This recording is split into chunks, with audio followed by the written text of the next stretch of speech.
hali ham telefonim qo'limdan ko'p tushib ketib, sinib qoladi deb qo'rqib yuribsizmi? Yoki telefonimning quvvati uncha ko'pga yetmayapti deb qiynalib yuribsizmi?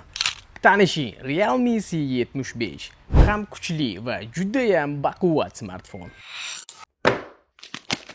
Smartfonning asosiy fishkalaridan biri voyenniy, ya'ni IP69 standartida chang va suvdan himoyasi mavjud. Bu degani, telefoningiz mabodo qo'lingizdan suvga tushib ketib qolsa ham, umuman hech nima qilmaydi.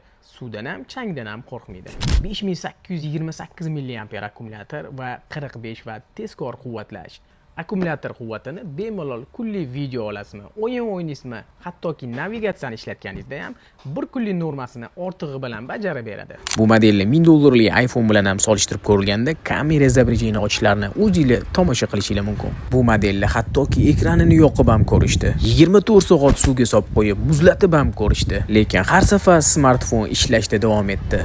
Agar sizga arzon pulga ham aqlli va juda ham baquvvat smartfon kerak bo'lsa, Realme C75 tavsiya qilamiz.